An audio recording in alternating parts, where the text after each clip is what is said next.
Hello and thanks for joining me on Talk of the Neighborhoods. I'm Marty Tamer and I'm happy to be hosting tonight's broadcast on BNN, which is also being simulcast on WBCA 102.9 FM.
Welcome back to Talk of the Neighborhoods. I am happy to be joined by my guest, Greg Maynard, a longtime political consultant and now the founder and executive director of the Boston Policy Institute. And Greg is going to tell us what he's been up to. So Greg, thanks so much for being here tonight. Thanks so much for having me, Mary. Yeah, it's a pleasure. For people that might not be following you and the news clips that you've been generating for the last few months, can you tell us about what was the genesis of the Boston Policy Institute and what was the mission, or what is the mission of the organization? Yep, so we are a brand new nonprofit. We're a 501c4, and our mission is really to improve the public conversation here in Boston and across Massachusetts. And we're doing that in three ways. We're providing original research, like the report that we put out in February about the impact declining office values are going to have on Boston's budget. We're doing that through expert analysis. We have Aaron Cooley, who's an education expert, who's been writing a number of updates about how the agreement between Boston Public Schools and the state is going. They had a bunch of goals to meet, and we're doing that through important resources. Have a public news feed of AI-generated transcripts for school committee meetings and city council meetings, because all those videos are online. But if you're looking for something in particular, you don't have to want to watch a whole 3-hour video clip. So you can look through the transcripts.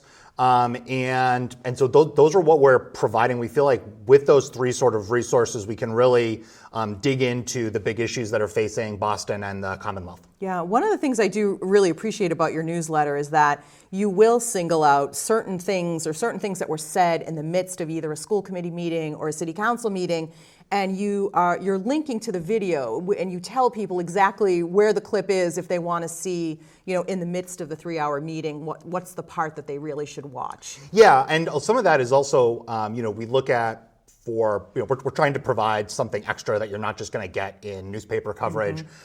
So there's some stuff that we cover that the newspapers don't necessarily, or, if there was an exchange, if there was like a heated moment in a city council meeting, then we're like, hey, this is where the heated moment is. Like you can see it, you can see people debating whatever the issues are. Or if you're looking for a particular debate, during when the planning department was approved, they had like a 2-hour plus debate about it, but it was like a 4-hour city council meeting, so we're telling you where to find that in there. Yeah, and you mentioned the February report. Can you tell viewers who might not be familiar, tell us a little bit about that report and what it generated? Sure. So the report is called The Fiscal Fallout from Boston's Empty Offices, and we released it on February 15th. And so Boston Policy Institute teamed up with the Center for State Policy Analysis out of Tufts University. And so what we were trying to do was quantify something that we've been hearing a lot of, which was since COVID-19, since the COVID-19 ended, remote work has been here to stay. And so, I knew as someone who's been in this business for a long time, Massachusetts communities and Boston in particular are really property tax dependent. Most of their revenue comes from property taxes. And so we're reading all these articles about declining office values, and our thought was, what's the impact going to be on Boston's budget?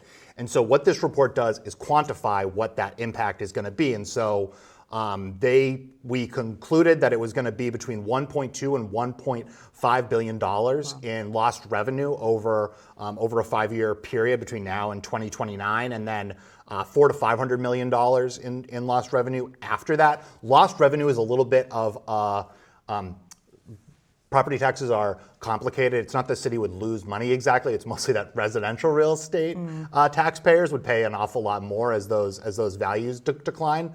And this is the issue that we identified in this report. That's what Mayor Wu is trying to temporarily address with the tax hike that the city council approved last week. That's right. And that is a home rule petition. So now it is actually up to the state legislature to determine whether or not the tax rate will be higher for those, I think for a 5-year period for commercial real estate. Is that right? Yeah. So basically what they're trying to do is, as the value of offices declines, and the value of residential properties continues to increase, basically the burden of taxes will shift. And so commercial real estate taxes will go down as the buildings are worth less, right? You're taxed like per $1,000 of value.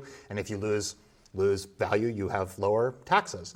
But the city's whole real estate levy remains the same. So the city will still get all of its revenue. And so that would be shifted onto residential taxpayers. And so what the mayor's home rule petition seeks to do is increase the amount of taxes that commercial property owners are paying temporarily. There's some other analysis that's come out that disputes whether or not this is actually going to do what it's purported to do. And ultimately, at the end of the 5-year period, folks' taxes are going to go up no matter what. So while there's been a lot of discussion about what happens to house-rich, cash-poor homeowners, ultimately, this is a really temporary solution, and taxes are very likely to go up on those folks. And so, without knowing what the legislature is going to do here, let's say that they decide not to pass the home rule petition. What will that mean for residents in Boston like myself? Folks' taxes are going up anyway, but you're going to see, this is something that, our report says it's $1.5 billion over 5 years, right? But it builds over time, right? So, you don't throw a frog into hot water, right? You kind of boil it slowly. So you're in sort of a boiling situation where as office values continue to fall, residential taxes are going to keep on ticking up, and it's really going to be a question about just how, what the bottom of the market is. We don't really know, and what other steps happen. There's other options the city has in terms of revenue. The city has, the city could go through new growth, although that doesn't seem likely. But there's a lot of different things that could happen. And now Mayor Wu and I believe her chief financial officer pushed back on this report. And can you share a little bit about what they're saying and what your response is to that? Yeah, so they disputed that there's actually going to be a revenue shortfall because the city cannot, because of how Boston's property taxes work, there can't be a revenue shortfall. The city will simply collect the taxes from somebody. They'll simply shift the tax burden to somebody else. And so in this case, in Boston, commercial real estate makes up about 1/3 of all of the real estate property value in Boston, but they pay about more than 60% of the taxes because commercial is taxed at 175% the rate of residential. And so the mayor's argument is essentially semantics, and they haven't provided their own analysis. And the fact that they put out this tax hike and that they explicitly defended it as being necessary because of declining commercial values shows that kind of no matter what their criticism is, fundamentally we're talking about the same thing, which is that Boston gets more than 70% of its revenue from property taxes, and the makeup of property and kind of the future of property in Boston is really different than it was in 2004 when Mayor Menino did a very similar tax hike. Back then, the seaport hadn't been built yet. The big dig wasn't over yet. The city was, the office sector was on the upswing, and now the seaport is built. The city is seeing, hundreds of thousands of square feet of commercial real estate be emptied out, And so, they're facing a much different situation. Commercial is a distressed asset now versus being, something that folks were investing in 20 years ago.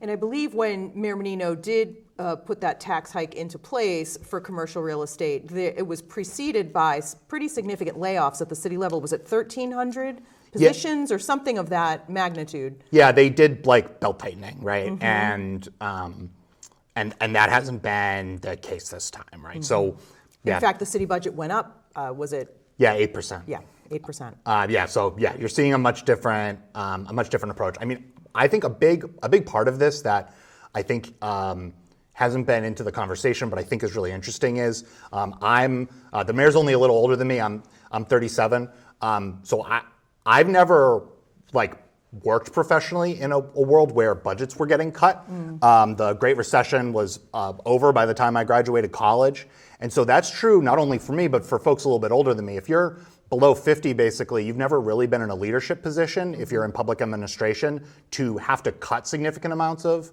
money out of a budget. You've never seen budget cuts. You've never seen, really intense belt tightening.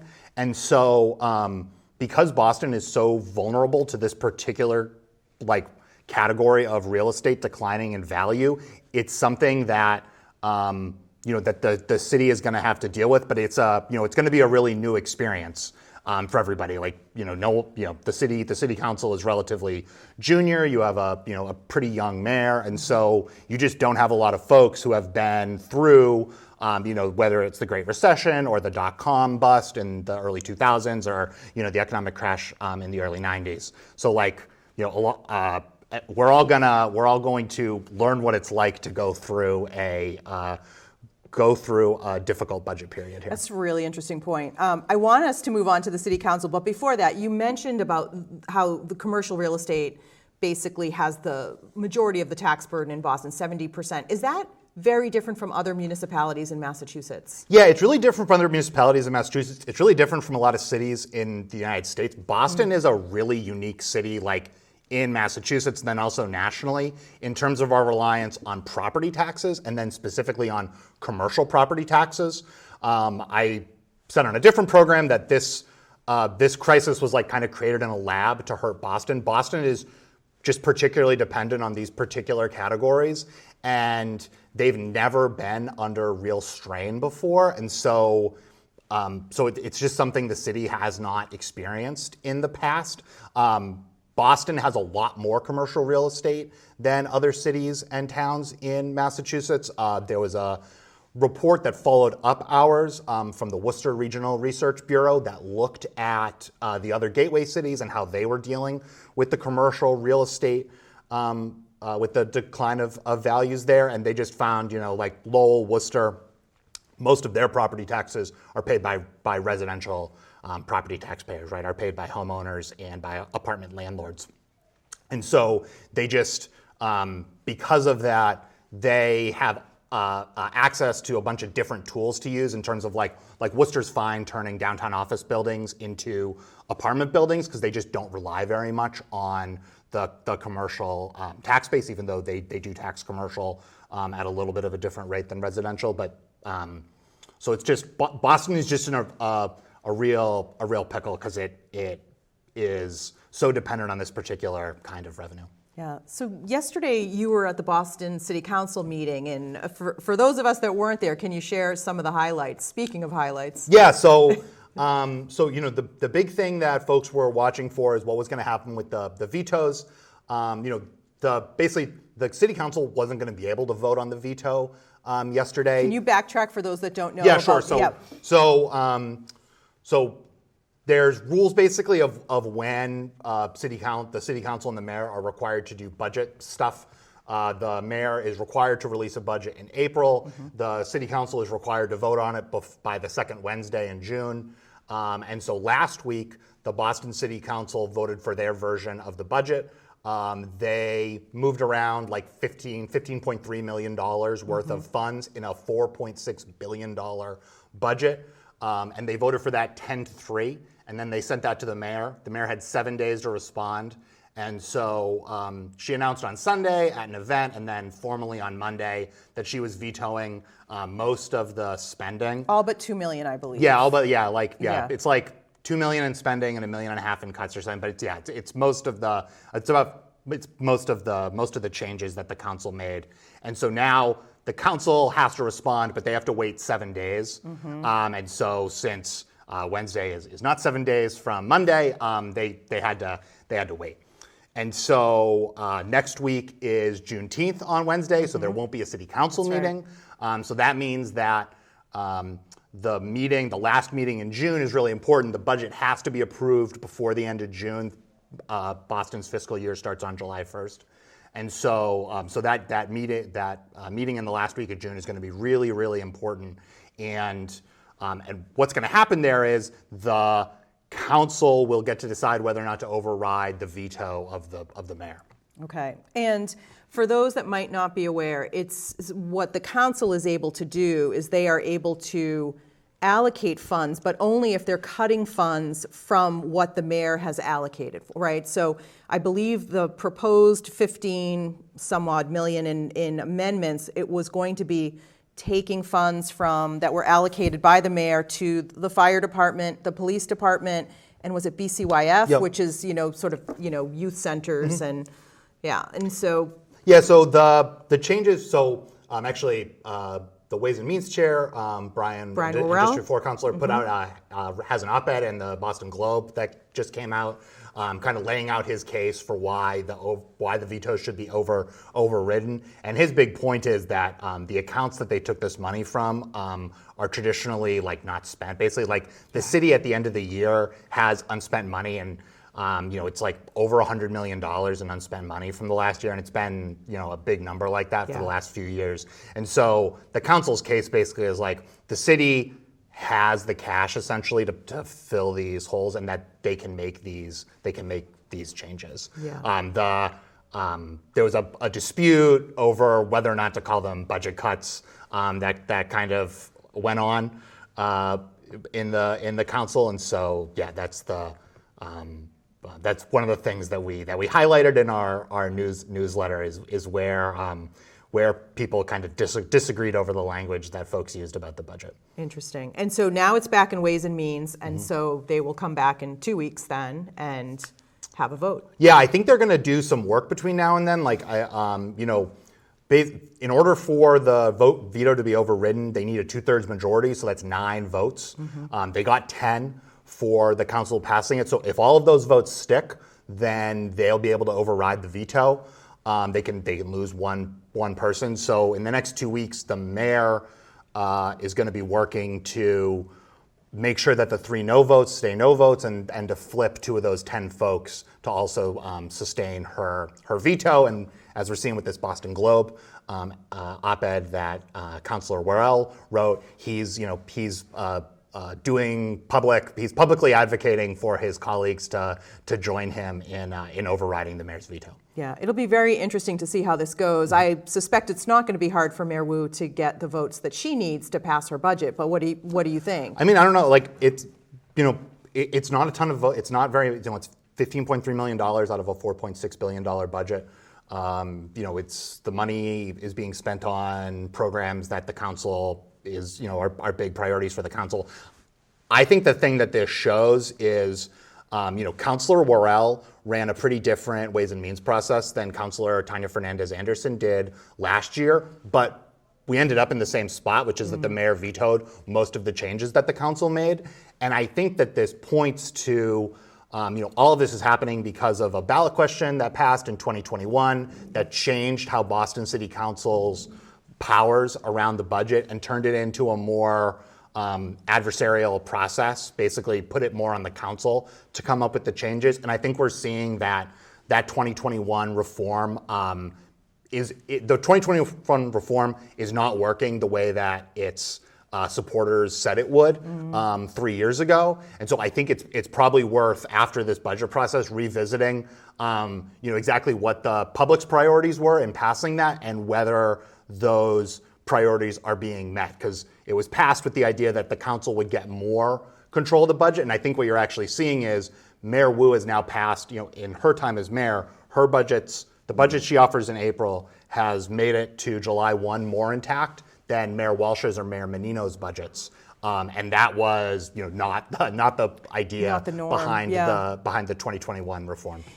That's a great point, because I do remember, and even as a former school committee member, there was always that behind the scenes, maneuvering of making negotiations in order to land in a place that most of the city councilors were happy, the mayor was happy as well. But you're right, now and we do have a strong mayoral form of government, and we're seeing that, actually in play right now. Yeah, a lot of it was, prior to this reform passing, the council would traditionally vote the budget down by the second Wednesday in June, and then basically the mayor would go to everyone and say, like, all right, like, what do folks need to get to yes? And so that meant that figuring out where that money was going to come from. So, if you look at the programs that Councilor Worrell is funding, they're all like worthy programs, right? Like it's home ownership stuff and jobs for youth jobs, I believe. Youth jobs, stuff like that. Under the old system, he would give that list of demands to the mayor, and the mayors, who has a big staff for their finances, they would be the ones who figured out how to get that money. Yeah. Now it's on the council, and the council just doesn't have the staff or the kind of budget expertise that is in the mayor's office. So it's like they've been given a lot of responsibility without a lot of the staff to get that responsibility done. And I think we're seeing kind of the outcome of that. Yeah. Well, I think for most of us, you're not necessarily, you might not have an MBA, you might not have studied finance, and to all of a sudden be responsible for a budget that's over $4.5 billion is not a small thing to maneuver with. No, I mean, especially when you compare, what Brian Worrell is Ways and Means Chair, his resources compared to what they have up on Beacon Hill, right? Where, Chair Mikowitz and Chair Rodrick's, they write complete budgets separately from the governor, right? They have their own finance staff who do this stuff. And it's not just that staff, they have a whole ecosystem of nonprofits, right? They have it's called the consensus budget hearing at the end of the year every year, where the Mass Taxpayers, the Mass Budget and Policy Center, the Center for State Policy Analysis, a number of folks come in and they say what they think the state is going to make next year in tax revenue, so that the folks can write their budget. You don't have, you have so you compare that where they're writing their own budget versus what's happening here in the city council, where the council made $15 million of changes to a $4.6 billion budget, and that all got vetoed, right? Yeah. So you just see the kind of vast difference between Beacon Hill's, Beacon Hill legislative process has other problems with it, but in terms of having the Ways and Means, like the Ways and Means Chair, understanding the budget and having the budget resources to not depend on the executive for their budget information is something that, I think if Boston's going to keep going with these reforms, is a model that probably they need to take a really hard look at. Yeah. I also want to ask, I know that yesterday at the council was also the day that they voted on the Boston Public School budget, which was $1.6 billion, I believe? 1.3. 1.3, and so, but a third of the city's budget. Yep, a third of the city's budget. How did that vote go? It sounded like there was some contention there. Yeah, so the budget, so this year, Boston has been in, so to back up a little bit, back in June 2022, there had been a discussion around Boston Public Schools and its failure to hit a bunch of goals. And so there was a discussion in the state at the Board of Elementary and Secondary Ed about whether or not Boston should be taken over by the state and whether receivership, go into receivership. And so ultimately the BPS didn't go into receivership, but the agreement that was struck in lieu of receivership, it's called the Systematic Improvement Plan. It was a 3-year plan. It set out a whole bunch of benchmarks, and that was under Governor Baker. And so that's been going forward. And so the biggest part of not the biggest, but the most public part of that was this long-term facilities plan, which got presented. And I think what you saw in this city council vote on yesterday was councilors just pretty frustrated at where BPS is in that systematic improvement plan, just in terms of, we just put out an analysis by Aaron Cooley looking at the latest update from BPS to DESE, and there's a lot of different ways that BPS is coming up short on that plan. I mean, one of the things I know that I believe came up at yesterday's meeting was, and it might have been City Councilor Liz Braden, who had said we were anticipating far more school closures, because I believe the mayor and her team have been talking about this for several months now, maybe even more than a year. And so there was a lot of anticipation around what we call right-sizing the district to address the 8,600 empty seats that currently exist in the Boston Public Schools, and those empty seats come at a significant cost. And I believe over the last 5 years, we've spent $190 million on empty seats. And so I wonder if, for the 3 city councilors who voted against the budget, could you share some of what was stated around that? So that's a lot of what folks were focusing on, right, is around the BPS. So BPS has like 119 school buildings. If anyone, for folks who, I think you don't have to pay attention that closely to Boston politics, Boston's old school buildings have been an issue for a long time.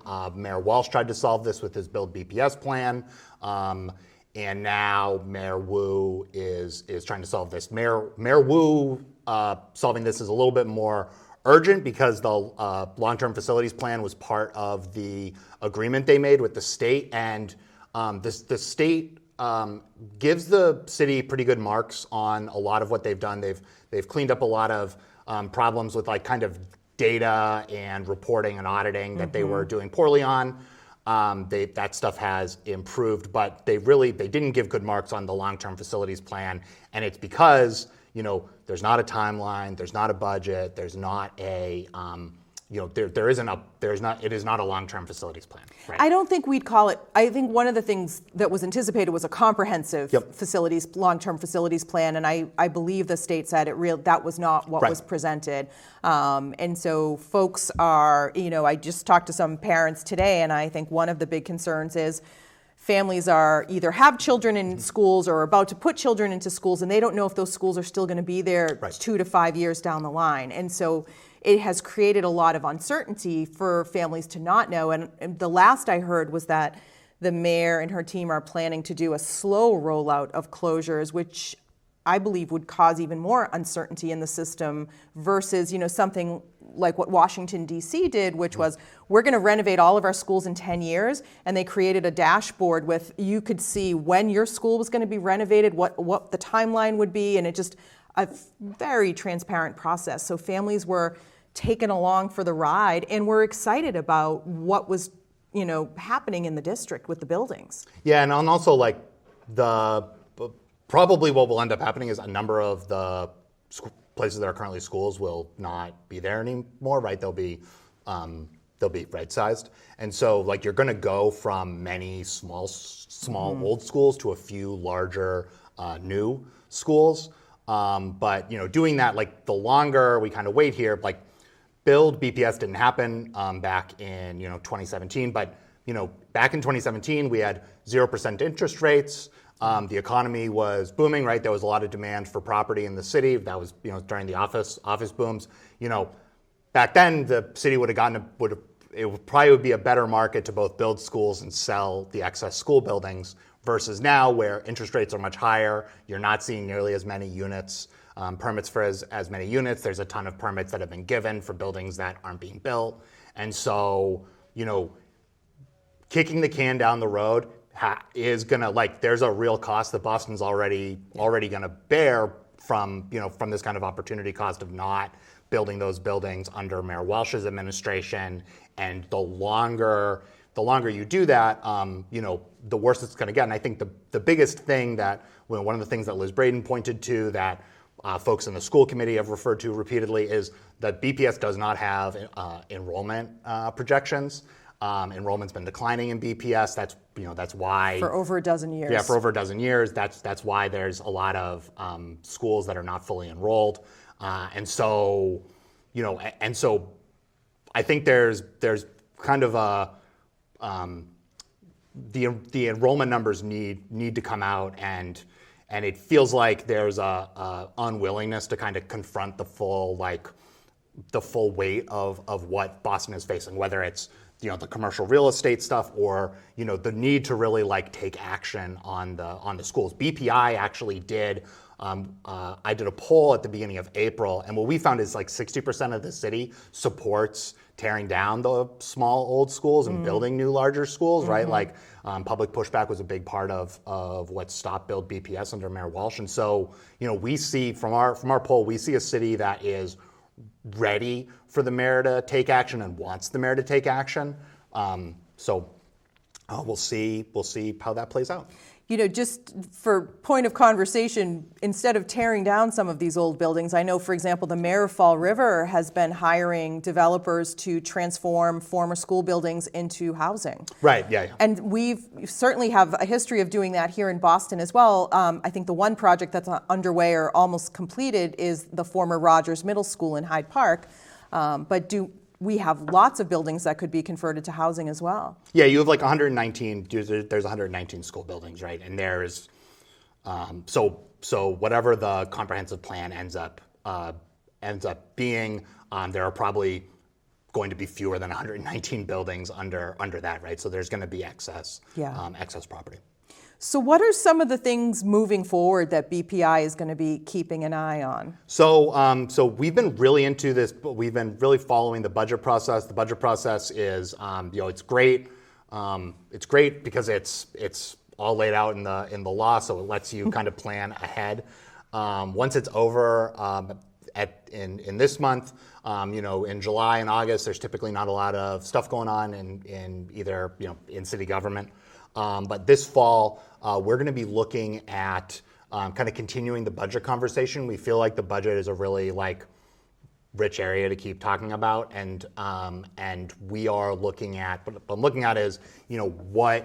So there's been some calls from the Boston Municipal Research Bureau, from the Greater Boston Chamber of Commerce, that both thought that the budget this year shouldn't go up as much as it did. The city budget. The city budget. The Chamber of Commerce, called for it to go up, only 4 or 5% instead of 8%. And so one of the big questions that folks had is all right, but what would that look like, right? Where would that lack of growth come from? And so that's what we're gonna look at, is kind of what does the city spend money on, and where are these places? There's more than $100 million every year that doesn't get spent. Where is it? Where is stuff not getting spent? Where are there? The city council did a hearing this year on jobs that have been open for a long time. There's hundreds of jobs that have been open, or dozens of jobs that have been open for an awfully long time. And so it's ultimately how many of these jobs that aren't being filled, need to be filled, and how does that look? And I think if our analysis is correct, and I think it is, that Boston's going to be seeing a budget that's not able to grow as quickly as it did in the past. This is really important information to kind of get ahead and start having these conversations before you have to have these conversations, right? So people can kind of figure out where they're looking at to potentially trim the budget. And this excess of $100 million that you mentioned that is typically left over, I'm just curious, is this a rainy day fund? Is this money, for example, we haven't had snow, we haven't had, stuff like that. It's stuff like that. And also if money is budgeted for jobs, if the job doesn't get filled, then the money doesn't get paid out. So it's mostly stuff like that. Okay. But the money moves around, the stuff happens, stuff happens to it. The city has other kind of expenses, and so there's basically a real. Boston has just not had Boston just doesn't have the same kind of budget process that the state does, and we're trying to use kind of the state's process as a model to get Boston towards, and we're hopeful that other kind of municipal think tanks like the Boston Municipal Research Bureau will kind of join us in that effort. Mm-hmm. Wow. So when we think about how challenging this year has been, I know, spending some time at the State House, that there's a lot of folks there who are saying next year is going to be even tougher. Mm-hmm. What do you think that's going to mean for Boston? Yeah, I mean, we're going to see, but I think you're going to see, as, office buildings have continued to sell, we've continued to see them selling at lower prices than they were sold for, 5 and 10 years ago. So I think you're going to see those office values continuing to decline, and you're going to kind of see remote, this is sort of the new the BPDA just put out an economic development report saying that like this is kind of the new normal.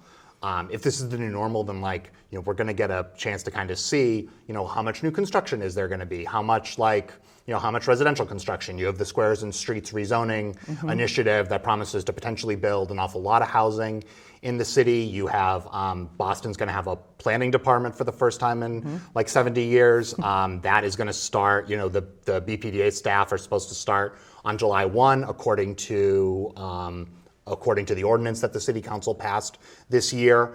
And so, you know, we're going to have a bunch of stuff to look at, and you're going to have more staff in City Hall potentially to do that, right? In other cities that have planning departments, they bring all the planners, you know, the traffic planners, the park planners, into the planning department. So we'll see if Boston kind of gets a true planning department. Yeah.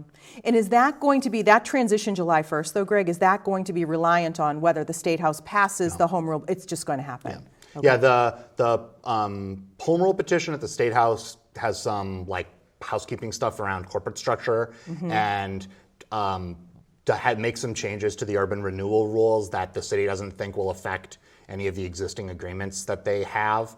And then it also, the thing that's important for employees is it allows these BPDA employees who are moving from the BPDA, which is not in the city of Boston, to the city of Boston itself, to buy into the pension fund for the city of Boston.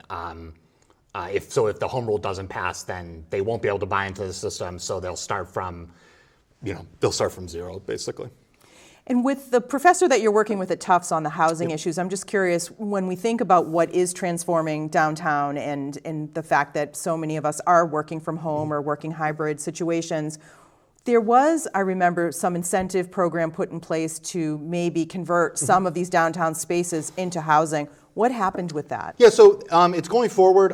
There was like 8 projects were initially there. There's a few other projects that are happening, but the conversion program is, so last weekend, the economic director for Boston was on one of the Sunday shows, and he said there's like 300 units that are being built, which is great, but it's like 300 units is not very many, and there's only 2 projects out of those like dozen projects that are in like actual like financial district, and so, or what we think like downtown crossing, and the big thing with the conversions that you see is, so the conversions are getting a 75% discount on their residential real estate taxes for like a period of several decades.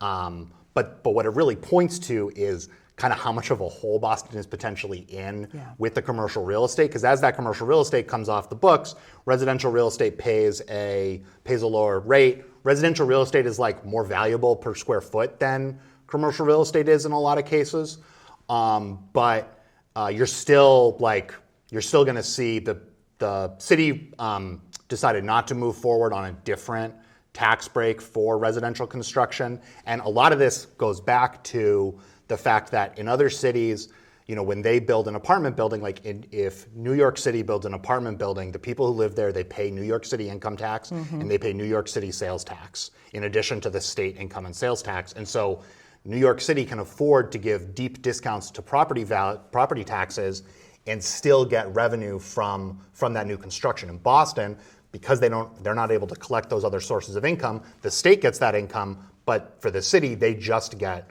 the property taxes. So they just can't afford to give the same deep discounts that other cities can. Wow. Greg, thank you so much. This has been great. We're going to have you back in a few more months and figure out where things stand then, but I really appreciate you being here tonight. Thank you so much for having me on. All right. Thanks for joining us on Talk of the Neighborhoods. We hope to see you again next week.